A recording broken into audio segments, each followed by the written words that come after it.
Turning now to one of the Senate races that both parties are keeping a close eye on heading into the 2026 primary season. Incumbent Republican Senator John Cornyn is facing primary challenges from not one but two MAGA loyalists, Texas Attorney General Ken Paxton and Congressman Wesley Hunt. While on the progressive side, on the Democratic side, progressive Congresswoman Jasmine Crockett jumped into the race just hours before the filing deadline and will face off against State Representative James Tallarico, who grew his national profile while fighting the GOP's redistricting push in Texas. NBC's Gabe Gutierrez recently spoke with Congresswoman Crockett as part of our Meet the Press, Meet the Candidate series, and began by asking her what her internal polling said about getting into this race. My polling said I should run. That's pretty much what it said. Listen, you know, polling for me was a benchmark to determine whether or not I was truly competitive. I will tell you that it showed that I am absolutely competitive to the extent that some people are probably very concerned about the fact that I entered this race. Thus, I've been on the receiving end of lots of love, we'll say it that way, since I've entered. Well, look, Democrats have been trying to flip this seat for quite a while now. What makes you think you can do this differently and actually be successful this time? Yeah, well, something's a little different about me, so we can start there. But no, I think that when I looked at everything, when I poured over historical data, when I talked to other candidates that have run statewide, from talking to Colin Allred to talking to Beto O'Rourke, to examining kind of what all happened in those races, as well as talking to people like Stacey Abrams about what that looked like in Georgia, I came to the conclusion that there were a couple of things that could give us an advantage. Number one, this environment is a terrible environment for the Republicans. Number two, we know right now that they are going to be locked into a race most likely until May. We've not seen them have to kind of go at it and fight for such a long amount of time.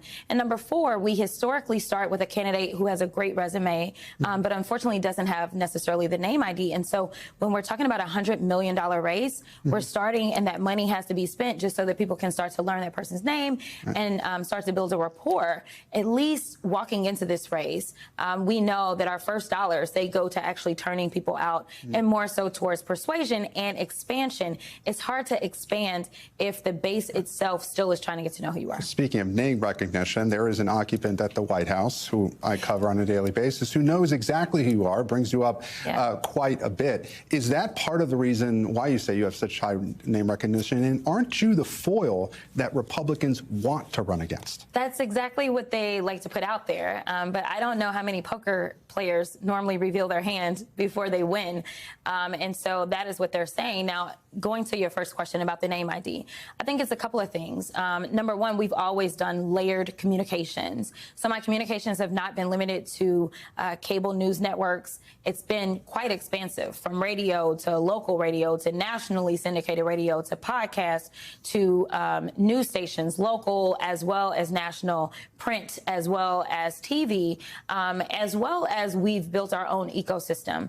I actually have more followers on our YouTube channel than anyone else in the House or the Senate. And YouTube, the reason that I specifically bring it up is because that's where a lot of people go for a lot of their information. So people will go and watch those longer form videos of the work that I'm doing, whether we're talking about my teletown halls, which I do those once a quarter, or I even send out weekly emails of everything that I've done in the district for the week. So that's part of it. Obviously, the president saying my name also makes people say, well, who is Jasmine Crockett if they don't know who I am? So that's definitely put it out there as well. Look, you obviously see an opening here. Still, this is Texas. The president has a lot of supporters in Texas. And one of the key issues in Texas is, of course, immigration. You, of course, have been an outspoken critic of the president's mass deportation policies and of ICE. But a lot of voters, a lot of Americans who voted for President Trump think that he has done a strong job at the border. In fact, border encounter numbers are down. And the president is touting that as a success. You obviously have issues with the way he's going about it. But has the president been successful? Can you acknowledge that on bringing border encounters down? I will acknowledge that what is being reported is that border encounters are lower. I will also say that we know that this administration has not been the most honest when it comes to reporting numbers, as we know that there's now reporting that they've not been honest about the jobs numbers. What I can tell you is that he has invoked a very inhumane way of carrying out immigration. What I also can tell you is that he has not worked through the Congress, and that's what we need is comprehensive immigration reform. What I also can tell you is that we have a historic number of people that have died in ICE custody since he's been in. What I also can tell you is that we have a historic number of American citizens that have been rounded up. And what I can also tell you is that this Supreme Court, unfortunately, has basically given him carte blanche to go after people because of an accent or because of what they look like, and that is wrong. Now, the administration will come back and say that it is the Biden administration who is inhumane by allowing chaos, in their words, to go forward at the border, that it was a chaotic policy and that there was a lot of sex trafficking going on by a lot of the migrants that were coming to the U.S. The Trump White House says they've cut down on that. Your response? They may say that, but ultimately what I know is that we can't. So let me say it this way. I can't say that the border has ever been perfect, and I can't say that I believe that the border is perfect right now. So let me acknowledge that. What I do believe, again, though, is that we need to focus on comprehensive immigration reform, and that means that Congress has to get involved, because what I can tell you is that we had already been behind on asylum cases. We know that our judges had already been overloaded, and that was prior to COVID. We're talking about a backlog of 7 years.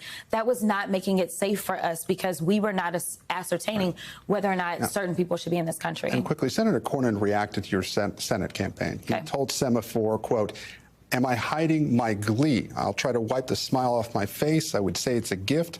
Colin Allred, obviously, he wasn't successful before, but he was what I would call closer to a normal Democrat than Jasmine. She is something else." What's your response? Yeah, well, you know what? Considering the fact that normal Democrats have been losing, I think that this is absolutely the fight that we need at this moment.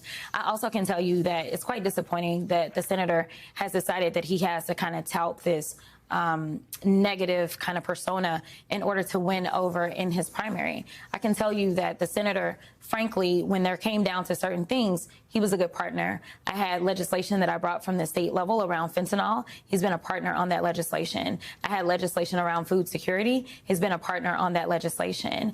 We actually had President Joe Biden signed a bill of ours into law that was about grant transparency.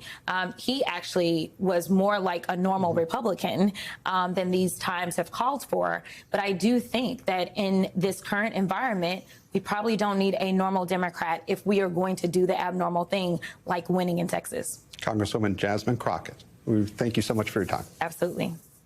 We thank you for watching. And remember, stay updated on breaking news and top stories on the NBC News app or watch live on our YouTube channel.